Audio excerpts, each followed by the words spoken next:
cozendo a carne com um garfo de 3 dentes na mão. E metia-o na caldeira, ou na panela, ou no tacho, ou na marmita, e tudo quanto o garfo tirava, o sacerdote tomava para si. Assim se fazia a todo Israel que ia ali a Siló. Também, antes de se queimar a gordura, vinha o moço do sacerdote e dizia ao homem que sacrificava: dá essa carne para assar ao sacerdote, porque não aceitará de ti carne cozida, senão crua. Se o ofertante lhe respondia: queime-se primeiro a gordura, e depois tomarás quanto quiseres, então ele lhe dizia: não, porém hás de me dar agora, senão tomá-la-ei à força. Era, pois, muito grande o pecado destes moços perante o Senhor, porquanto eles desprezavam a oferta do Senhor. Samuel ministrava perante o Senhor, sendo ainda menino, vestido de uma estola sacerdotal de linho.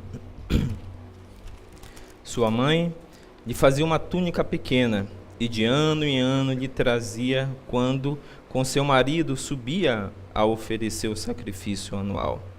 Ele abençoava a Eucana e a sua mulher e dizia: o Senhor te dê filhos desta mulher, em lugar do filho que devoltou ao Senhor. E voltavam para a sua casa. Abençoou, pois, o Senhor a Ana, e ela concebeu e teve 3 filhos e 2 filhas. E o jovem Samuel crescia diante do Senhor. Era, porém, ele já muito velho, e ouvia tudo quanto seus filhos faziam a todo Israel. E como se deitavam com as mulheres que serviam à porta da tenda da congregação. E disse-lhes: por que fazeis estas coisas? Pois de todo este povo ouço constantemente falar do vosso mau procedimento. Não, filhos meus, porque não é boa a vossa fama que ouço. Estais fazendo transgredir o povo do Senhor. Pecando o homem contra o próximo, Deus lhe será o árbitro. Pecando, porém, contra o Senhor, quem intercederá por ele? Entretanto, não ouviram a voz de seu pai, porque o Senhor os queria matar. Mas o jovem Samuel crescia em estatura e no favor do Senhor e dos homens. Oremos, irmãos. Senhor, nosso Deus e nosso Pai, muito obrigado por mais essa oportunidade que o Senhor nos concede de estarmos novamente reunidos diante da Tua presença. Te pedimos que nessa noite o Senhor nos dê um coração quebrantado, um coração ensinável diante do Senhor, para que venhamos aprender a Tua palavra, ouvi-la com os nossos ouvidos, ó Deus, mas entesourá-la em nossos corações. Que a Tua palavra nesta noite, ela nos confronte em nossos pecados, ela nos ensine a respeito da Tua grandeza, da Tua santidade, da Tua majestade, ó Deus. E maravilhados com o Senhor, com a grandeza que há em Ti, nos prostremos diante de Ti, Senhor, com espírito de adoração e reverência por tudo aquilo que o Senhor é e por tudo aquilo que o Senhor tem feito na história do Teu povo. Dar-nos nesta noite um coração humilde para que nos prostremos diante de Ti e confessemos os nossos pecados e reconheçamos que o Senhor é aquele Deus grande, único e verdadeiro, que trabalha em nosso favor e em nossas vidas. Assim oramos a Ti nesta noite, em o nome santo do Teu amado Filho Jesus Cristo, que morreu naquela cruz em nosso lugar e em nosso favor. E Te agradecemos agora e sempre. Amém. Irmãos, temos visto muitos avanços do homem em muitos campos, no campo do conhecimento e da vida de um modo geral. Temos presenciado um enorme avanço das tecnologias, da informática, dos meios de transporte, da medicina e assim por diante. Porém, apesar de todo este progresso da humanidade, por certo, irmãos, vivemos tempos muito difíceis. Visto no grande avanço da piedade que se manifesta entre nós, Por exemplo, nas novas filosofias, filhas da pós-modernidade, como o feminismo, como a homossexualidade, como o pragmatismo e outras mais. Diferente do que pensavam os filósofos humanistas dos séculos XVI, XVII e XVIII e os teólogos liberais do século XVIII, XIX e XX, os quais depositavam toda a sua fé e confiança no progresso da humanidade. Nós vivemos tempos muito difíceis. A Bíblia, irmãos, desde o começo já nos descreve o quadro da humanidade depois da queda. Da mesma forma, o Novo Testamento, principalmente os escritos inspirados do apóstolo Paulo, que nos adverte sobre essa triste e dura realidade. Veja o que disse, por exemplo, o apóstolo em 2 Timóteo, capítulo 3, versos 1 ao 5, que diz: sabe, porém, isto, nos últimos dias sobrevirão tempos difíceis, pois os homens serão egoístas, avarentos, jactanciosos, arrogantes, blasfemadores, desobedientes aos pais, ingratos, irreverentes, desafeiçoados, implacáveis, caluniadores, sem domínio de si, cruéis, inimigos do bem, traidores, atrevidos, enfatuados. E veja mais o que diz o apóstolo Paulo: mais amigo dos prazeres do que amigos de Deus, tendo forma de piedade, negando-lhe, entretanto, o poder. Foge também destes. A Nova Versão Transformadora traduz, irmãos, o versículo de número 5 desta carta da seguinte forma: serão religiosos apenas na aparência, mas rejeitarão o poder capaz de lhes dar a verdadeira devoção. Fique longe de gente assim. Porque o texto, irmãos, de 1 Samuel, capítulo 2, que ora acabamos de ler, tem a ver com os nossos dias. Irmãos, a palavra de Deus lida nesta noite nos ensina muito sobre a piedade cristã, contrastando dois exemplos de uma família e de pessoas tementes a Deus, com outra família e pessoas ímpias e irreverentes para com as coisas de Deus. Vejamos primeiro o contexto dessa passagem. O livro de 1 Samuel, irmãos, marca a transição política e religiosa de Israel no Antigo Testamento. Ele conta a história da nação no período compreendido entre os libertadores, que foram os juízes que julgaram Israel por aproximadamente 300 e 400 anos da história daquele povo, e a monarquia que começou a ser instituída sobre Israel ali durante o reinado de Saul. Portanto, no ambiente político, o livro faz a transição dos juízes para os reis como os verdadeiros legisladores e representantes de Deus sobre a nação de Israel. Em termos de ministério religioso, o livro também marca, irmãos, a mudança dos sacerdotes para os profetas como os porta-vozes de Deus sobre a nação. Samuel representa bem essa transição, pois ele foi tanto e ao mesmo tempo o último juiz sacerdote de Israel, como o primeiro juiz profeta sobre o povo do Senhor. Na primeira seção do livro, irmãos, nós podemos observar a ocorrência da transição religiosa na nação de Israel. A mudança ocorre do sacerdote para o profeta, como a figura central e dominante no cenário de Israel. Nós podemos perceber nessa primeira parte do livro algumas divisões que são centrais e que nos ensinam muito a respeito das verdades de Deus para as nossas vidas. A primeira divisão que nós podemos encontrar, portanto, nessa primeira parte do livro, está lá no capítulo de número 1, versículo de número 1 ao 2:11, que fala a respeito da consagração de Samuel ao Senhor. Nós encontramos, irmãos, nessa primeira parte, um belo exemplo daquilo que podemos chamar uma linda pérola em meio a um contexto corrupto e pecaminoso, que é a história de Ana e seu marido Eucana. Principalmente a história de Ana nos mostra um belo exemplo de piedade, de alguém que tinha a sua vida voltada, consagrada e dedicada a Deus. Nós podemos encontrar, irmãos, na família de Eucana, não um exemplo perfeito, mas um exemplo de pessoas que, apesar de todo o quadro de calamidade espiritual, moral em que se passava a nação de Israel, elas se voltaram a Deus, aos seus mandamentos, e procuraram viver segundo a lei do Senhor. É impossível nós não destacarmos a descrição do contraste existente entre a família de Eucana e a família exatamente de Ana, a família de Eli, os seus filhos que não temiam a Deus. Nós podemos perceber que Eucana e Ana iam regularmente ao templo para oferecer sacrifícios ao Senhor e tinham o cuidado de observar todas as leis e mandamentos do Senhor.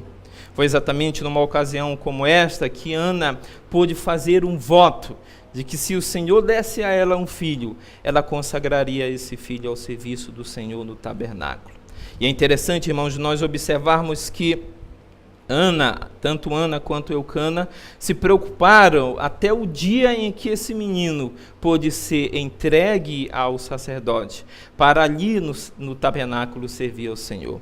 Havia aquela preocupação de cumprir exatamente o voto que eles haviam feito ao Senhor. Esse é um belo exemplo, irmãos, de uma família devota e piedosa a Deus. Uma família de pessoas que não eram perfeitas. Nós podemos perceber o exemplo de Eucana, que, contrariamente à palavra de Deus, tinha 2 esposas.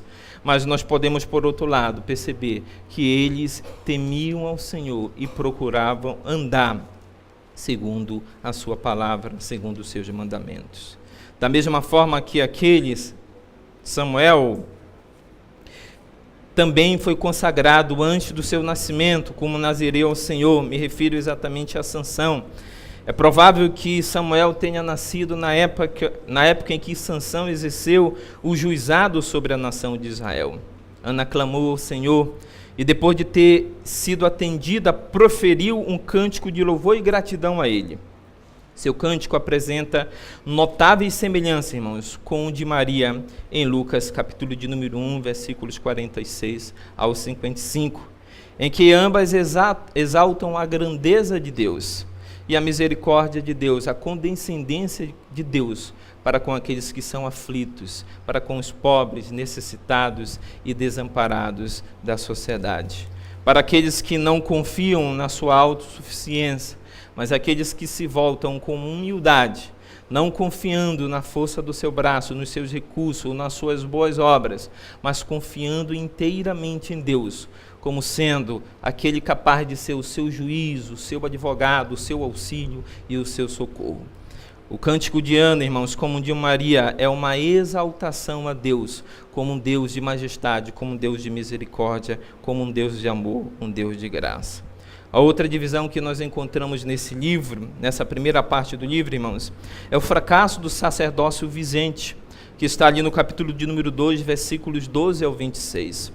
A tolerância de Eli para com os seus filhos os levava a cometerem as piores perversões diante do Senhor, tanto com relação às ofertas consagradas a ele, quanto em relação à sua própria vida moral. As práticas profanas desses sacerdotes demonstram a situação caótica na qual a nação se encontrava naquele período. Em contraste, nós encontramos Samuel com um comportamento irrepreensível, irmãos, diante de Deus e na nação. Através de sua conduta, ele conquista a simpatia e a confiança do povo para o ministério que em breve ele desenvolveria em Israel, registrado mais adiante no capítulo de número 7 desse livro. A terceira e penúltima divisão, irmãos, é a que nós encontramos no capítulo 2, versículo 27 ao 6, 21, que fala da rejeição divina do sacerdócio vigente. A rejeição tanto dos filhos de Eli, como sacerdote, quanto de toda a sua família, foi anunciado primeiramente por um profeta desconhecido, que anunciou que Deus daria fim à família de Eli, bem como à linhagem do seu sacerdote. E depois, novamente, pelo profeta Samuel, lá no capítulo de número 3 desse livro. A derrota de Israel, irmão, diante dos filisteus, fez com que os líderes mandassem trazer a arca do Senhor. Nós encontramos esse relato ali no capítulo de número 4. E o povo demonstrou uma inteira confiança de que, estando a arca diante do povo, diante do exército de Israel, eles seriam vitoriosos sobre os seus inimigos. O que nos demonstra, irmãos, que eles não confiavam no Senhor, mas eles confiavam simplesmente em um objeto. Os israelitas não pararam para refletir que o problema não estava na ausência da arca na frente da batalha com os filisteus, mas sim na ausência do próprio Deus em suas vidas. Uma nova derrota ocorreu, desta vez ocasionando a morte de Eli e dos seus filhos. O próprio Eli também morreu ao tomar conhecimento do que havia ocorrido com a arca da aliança e com os seus filhos. A última divisão, irmãos, que gostaria de mencionar está no capítulo de número 7, que fala da liderança do novo líder religioso de Israel, o profeta Samuel. Samuel assumiu definitivamente a liderança religiosa da nação. E ao fazê-lo, irmãos, nós podemos observar no capítulo de número 7 que ele convocou o povo a se arrepender dos seus pecados, a deixarem os falsos deuses e a servirem a Deus de todo o seu coração. Nós identificamos no texto que Astarote era a deusa do amor e da fertilidade, e era servida juntamente com Baal pelos cananeus, e que os hebreus, eles costumavam também servir e adorar a essas divindades. A liderança de Samuel é confirmada pelo Senhor por meio de inúmeras vitórias alcançadas sobre os filisteus. Vejamos agora, irmãos, os principais destaques que nós podemos observar, que são enfatizados pelo narrador dessa história. O primeiro destaque, irmãos, está exatamente no versículo de número 12. Eu gostaria que você acompanhasse em sua Bíblia. Versículo de número 12 do capítulo de número 2, que diz: eram, porém, os filhos de Eli, filho de Belial. Irmãos, essa é uma triste descrição de um servo de Deus, muito mais de um oficiante no tabernáculo do Senhor. Aqui está sendo descrita a condição daqueles que representavam o povo diante de Deus, aqueles que mediavam o culto, aqueles que levavam as ofertas do povo ao Senhor, as suas orações, as suas ofertas de gratidão e de confissão de pecados e de pedido de perdão. A expressão no original carrega o sentido de indignidade e vileza. É isso exatamente que significa a palavra Belial. É usada, por exemplo, para vilões e agitadores, aqueles que incitam outros à idolatria, como, por exemplo, lá em Deuteronômio 13:13, ou a ressurreição no próprio livro de Samuel, capítulo 10, versículo 27, e a imoralidade sexual. Vamos lá para Juízes, capítulo de número 19, e vejamos a ocorrência dessa palavra no versículo de número 23. Juízes 19, versículo de número 22. Olha o que diz o texto.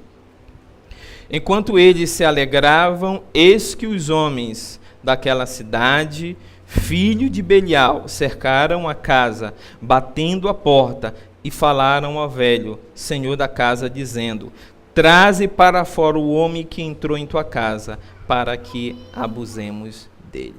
Essa é uma descrição, irmão, dos habitantes de Gibeá. Esta história já foi pregada, já foi ensinada em outro momento aqui entre nós. E essa é a expressão que o autor descreve exatamente para aqueles que estavam prestes a praticar um pecado muito terrível. Aqueles homens que estavam para violentar o levita e a sua concubina. Eles são descritos pelo narrador dessa história como filhos de Belial. E filhos de Belial significa exatamente uma pessoa indigna e com inclinação para o pecado, para a vileza e para a imoralidade sexual. No entanto, irmãos, lá em 2 Coríntios, capítulo de número 6, versículo de número 15, o apóstolo Paulo, ele faz uso dessa expressão para se referir a Satanás. Ele diz que não pode haver comunhão entre Cristo e Satanás, entre os filhos de Deus e os filhos das trevas. A expressão usada ali para se referir a Satanás, irmãos, é exatamente Belial, porque era uma expressão usada desde os tempos do Antigo Testamento para se referir a Satanás, aquele que age de maneira indigna e de maneira pecaminosa diante de Deus, se rebelando contra ele, contra a sua santidade, contra a sua vontade. Essa é a triste descrição, irmãos, daqueles sacerdotes, dos filhos de Eli. Eles foram descritos não como homens piedosos e tementes a Deus, homens zelosos pela palavra e pela santidade do Senhor, mas infelizmente descritos como filhos de Belial, ou em outras palavras, filhos de Satanás. Um outro destaque que gostaria de fazer nesse texto está também no versículo de número 12, em que o autor diz que não se importavam com o Senhor. A palavra no hebraico é o verbo conhecer, ou seja, os filhos de Eli não tinham qualquer experiência pessoal ou comunhão com o Senhor. E isso, irmãos, está em contraste com o que nós encontramos no capítulo de número 3, versículo 21. Veja o que diz no capítulo de número 3, versículo de número 21, que diz: continuou o Senhor a aparecer em Siló, enquanto por sua palavra o Senhor se manifestava ali a Samuel. Essa palavra que é descrita e traduzida como não se importavam com o Senhor, no original, ela pode ser traduzida em não conheciam o Senhor. Não é que eles não conhecessem, irmãos, os feitos do Senhor em favor do seu povo. Não é que eles não conhecessem a história de Israel, não conhecessem a história da saída do povo do Egito, os milagres que Deus operou no deserto. Não é que eles não tivessem ouvido falar das leis de Levítico a respeito dos sacrifícios, a respeito do serviço no tabernáculo, das leis a respeito da santidade. Não é isto. É simplesmente que eles não tinham, de fato, uma comunhão íntima e estrita com o Senhor. Eles ouviam falar de Deus, eles conheciam de mente apenas a lei do Senhor, mas eles não obedeciam, portanto, eles não tinham uma perfeita comunhão com o Senhor. E como já disse, isso está em contraste com Samuel, no versículo de número 21 do capítulo 3, que diz que Deus se revelava a ele, e que, desta forma, Samuel conhecia o Senhor. Isso demonstra que Samuel, verdadeiramente, irmãos, ele tinha desde a sua tenra juventude uma íntima comunhão com o Senhor. Uma outra frase que gostaria de destacar nesse texto está lá no versículo de número 17, que diz assim, o versículo de número 17 diz: era, pois, muito grande o pecado destes moços perante o Senhor, porquanto eles desprezavam a oferta do Senhor. Não satisfeito com a porção dos sacrifícios reservados aos sacerdotes, como descrito lá em Deuteronômio 18, irmãos, os filhos de Eli tomavam para si toda a carne, que com um garfo de 3 dentes conseguiam pegar de uma panela fervente. A lei mandava que toda a gordura do animal sacrificado fosse queimada ao Senhor. Veja o que diz Levítico, capítulo de número 3. Vamos para Levítico 3. Levítico, capítulo de número 3. E vejamos o que diz o versículo 16 e 17.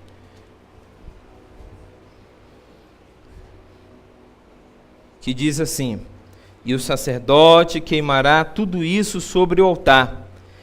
É manjar da oferta queimada, de aroma agradável. Toda a gordura será do Senhor. Estatuto perpétuo será durante as vossas gerações, em todas as vossas moradas. Gordura nem sangue jamais comereis. Nós encontramos também no capítulo de número 7, versículo 25 e 27, do mesmo capítulo 7, no versículo 31, irmãos, assim como no capítulo 17, versículo de número 11, a descrição expressa da lei do Senhor, de que o sangue e a gordura que fossem oferecidos diante do altar, homem algum, principalmente os sacerdotes, não deveriam fazer uso, não deveriam consumir, porque aquela gordura seria sacrificada e oferecida ao Senhor. E o texto diz, Levítico, que aquela gordura deveria ser totalmente queimada, porque aquilo era aroma agradável ao Senhor. A parte daquela carne que era posta ali diante do altar, parte poderia ser reservada e devia ser reservada ao sacerdote, ao sumo sacerdote, aos sacerdotes e aos levitas. Mas havia aquela parte que deveria ser reservada e consagrada ao Senhor. Dentre essa parte, a gordura. E o que nós encontramos aqui, irmãos, é uma manifestação bastante expressa, bastante explícita da desobediência daqueles homens, dos filhos de Eli, em não atentar à lei do Senhor, quando dizia que aquilo que pertencia ao Senhor deveria ser ofertado, deveria ser inteiramente consagrado a Ele. O que nós percebemos aqui, irmãos, é uma total irreverência dos filhos de Eli para com as coisas santas do Senhor, para com as coisas que eram consagradas a Ele. Mas também há uma outra expressão que nós encontramos aqui no versículo de número 17, que diz, a parte A, muito grande pecado desses moços perante o Senhor. O versículo de número 29, irmãos, explica a vileza dos atos dos filhos de Eli. Veja o que diz o versículo de número 29 do capítulo de número 2. E em certa medida, os seus próprios atos, bem como a gravidade da situação. Por isso diz, o Senhor os queria matar, no versículo de número 25. Olha o que diz o capítulo de número 2, versículo 29. Por que pisais aos pés os meus sacrifícios e as minhas ofertas de manjares, que ordenei se me fizessem na minha morada? Agora olha o que diz o versículo de número 25. Pecando o homem contra o próximo, Deus lhe será o árbitro. Pecando, porém, contra o Senhor, quem intercederá por ele? Havia aqui, irmãos, nas atitudes e nos atos, tanto dos filhos de Eli como no próprio sacerdote Eli, uma omissão e uma irreverência, um desrespeito para com as coisas do Senhor, para com a lei do Senhor, para com as ofertas que eram sacrificadas a Ele. E uma coisa interessante nós observarmos no versículo 25, porque exatamente pecando contra o Senhor, pecando contra o próximo, Deus poderia ser por árbitro entre o infrator e aquele que foi objeto da infração, mas pecando contra o Senhor, por que será que eles não poderiam alcançar favor da parte de quem quer que seja? Mas, irmão Jacó, à primeira vista, todo pecado não é contra o Senhor? Seja o pecado contra o próximo ou diretamente contra o Senhor, em primeira instância nós não estamos pecando contra o Senhor, sim, irmãos? Em primeira instância, o primeiro a ser ofendido com os nossos pecados é o próprio Senhor, e depois o nosso próximo, o nosso semelhante. Mas o fato de não poder haver árbitro, não poder quem intercedesse em favor daqueles homens, estava no desrespeito que eles tinham para com o sacrifício. O sacrifício era exatamente aquela oferta pelo pecado. Quando o hebreu pecava diante de Deus, e ele tinha consciência ou não dos seus pecados, ele se apresentava ao sacerdote, confessava os seus pecados, apresentava o seu sacrifício, e exatamente por meio daquele sacrifício, a sua culpa podia ser expiada. Como então, irmãos, os pecados dos filhos de Eli, do próprio Eli, porque o que nós podemos inferir do texto é que Eli era inteiramente omisso a essa realidade. Talvez o que é dito no versículo de número 29 e 30, porque o próprio Eli se beneficiava das carnes, das gorduras que eram tomadas à força pelos seus filhos e trazida para a alimentação das suas famílias. O fato é que Eli nada fazia, se mostrando totalmente omisso aos pecados, às iniquidades dos seus filhos. E então, irmãos, como os pecados daqueles homens poderiam ser expiados se eles desprezavam os meios pelos quais as suas culpas, as suas iniquidades poderiam ser apagadas diante de Deus? Simplesmente, eles desprezavam a graça de Deus, que era ali simbolizada por meio do sacrifício. Talvez usando uma expressão de um certo cantor, eles cuspiam na graça de Deus, porque a graça de Deus que se manifestava sobre homens pecadores, naquela atual dispensação, ela era simbolizada exatamente pelos sacrifícios daqueles animais, irmãos, que apontavam para o único sacrifício que um dia Jesus Cristo faria ali na cruz do Calvário em nosso lugar, se apresentando diante de Deus como Cordeiro Pascual, sacrifício único e perfeito em nosso lugar para a expiação dos nossos pecados e para a nossa redenção. Há uma outra expressão também, irmãos, que nós encontramos aqui no versículo de número 21, na verdade no versículo de número 18 e 21, que diz assim, o versículo de número 18, a primeira parte: Samuel ministrava perante o Senhor. E a parte final do versículo 21, que diz: crescia em estatura e no favor do Senhor. Aqui nós temos um claro contraste, irmãos, de Samuel, no versículo 18, da atitude piedosa de Samuel, da disposição de Samuel de servir ao Senhor com integridade, de maneira irrepreensível para com os filhos de Eli. Enquanto que os filhos de Eli, nos versos 12 a 17, são descritos como filhos de Belial, que não se importavam com o Senhor e que haviam cometido grande pecado perante o Senhor e que desprezavam a oferta do Senhor.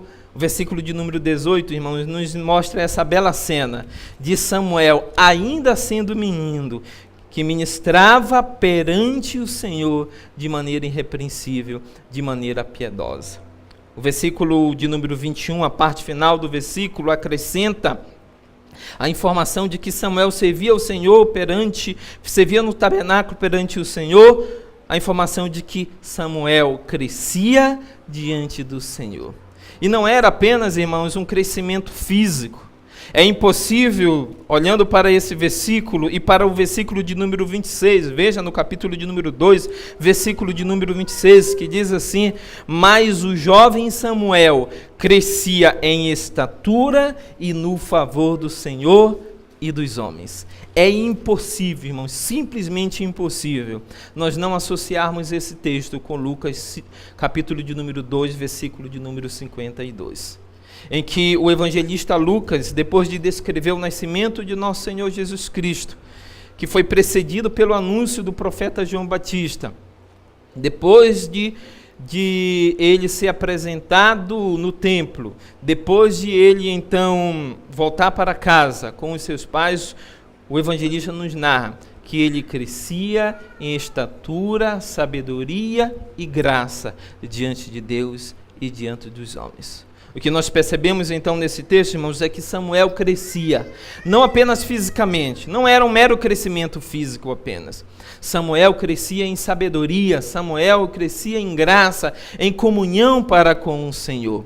Enquanto que os filhos de Eli cada vez mais demonstravam a falta de comunhão com Deus, desprezavam as coisas santas do Senhor, andavam na presença do Senhor de maneira irreverente.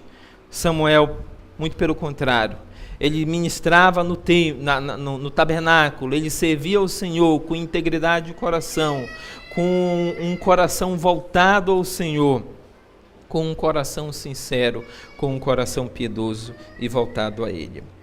Irmãos, quais então as aplicações que nós podemos tirar desse texto? Nós dissemos na introdução deste sermão que os versículos lidos nos ensinam muito sobre a piedade cristã. Foi o que nós dissemos no início dessa prédica. E talvez estejamos nos perguntando, Jacó, esse texto, ele fala a respeito da piedade cristã? Exatamente é isso que ele nos ensina.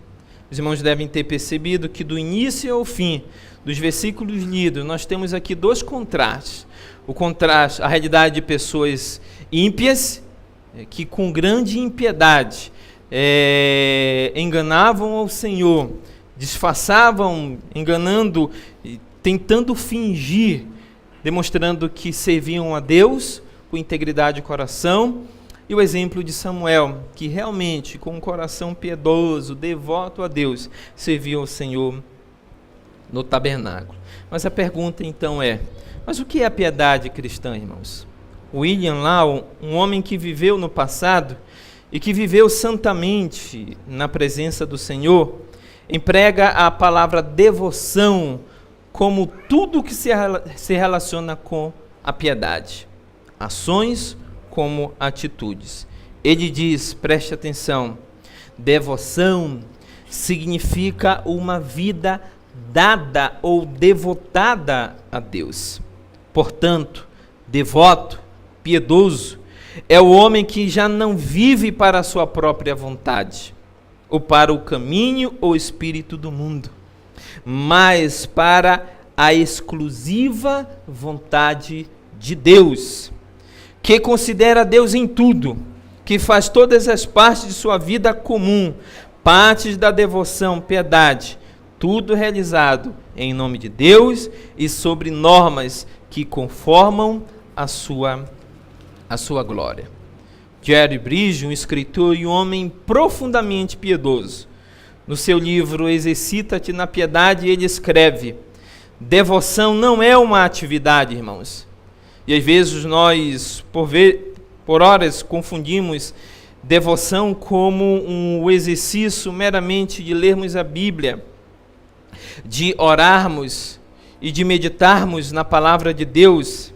Isso faz parte da piedade cristã, faz parte daquilo que Paulo diz, exercita-te na piedade, é um meio pelo qual nós desenvolvemos a piedade cristã, mas em si mesmo nós não podemos confundir devoção e piedade meramente como uma atividade. É uma atitude, em primeiro lugar, irmãos, para com Deus. Atitude esta que se constitui de 3 elementos essenciais, diz Jerry Bridges. O primeiro, o temor de Deus. O segundo, o amor a Deus. E o terceiro, o desejo de Deus. Grave bem, irmão, em sua memória. O primeiro, o temor de Deus. O segundo, o amor a Deus. E o terceiro, o desejo de Deus.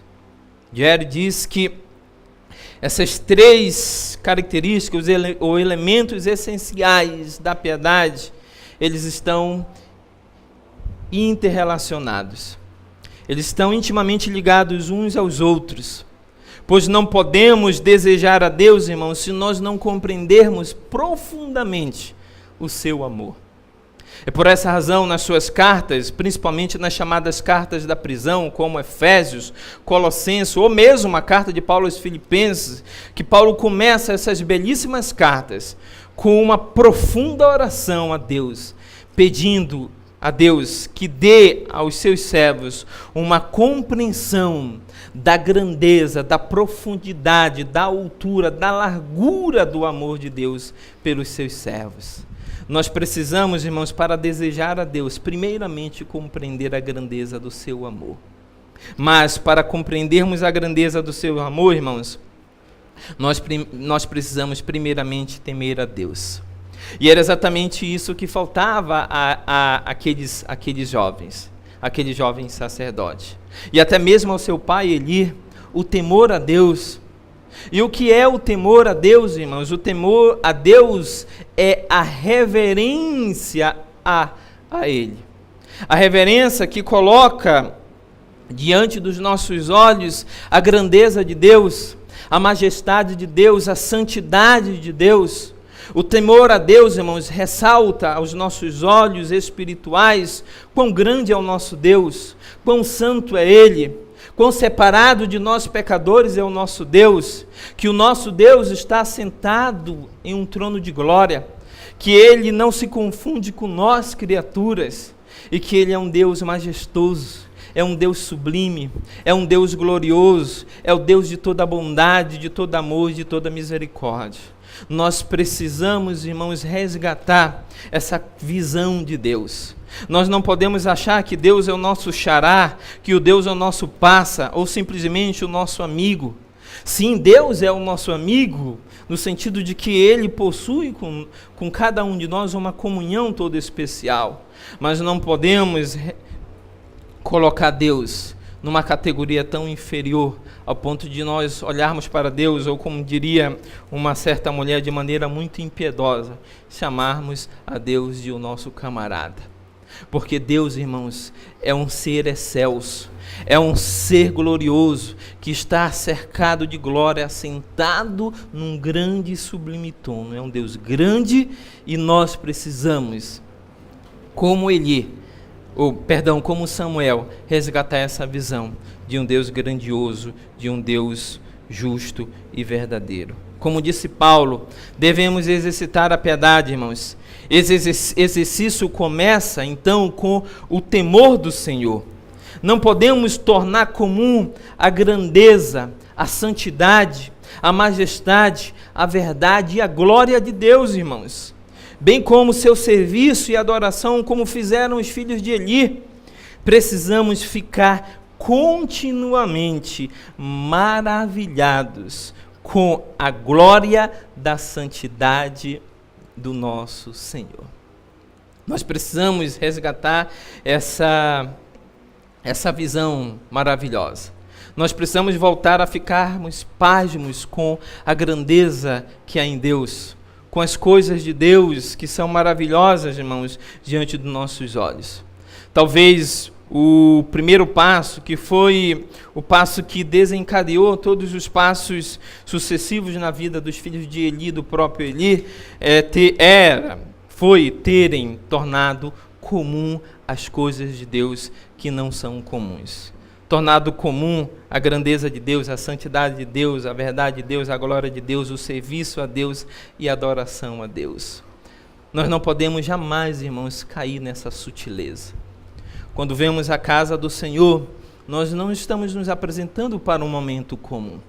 Talvez muitas pessoas pensam, hoje eu não vou domingo à igreja porque será um dia comum, como os outros domingos foram, ou os outros dias da semana.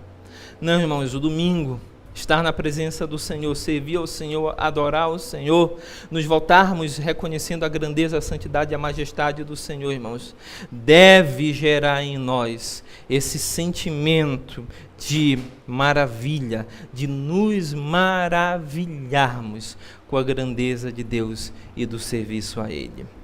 Concluindo então, irmãos, conduzindo esse sermão a Cristo, poderíamos mencionar os inúmeros paralelos existentes entre a vida do rei Davi e a de nosso Senhor Jesus Cristo.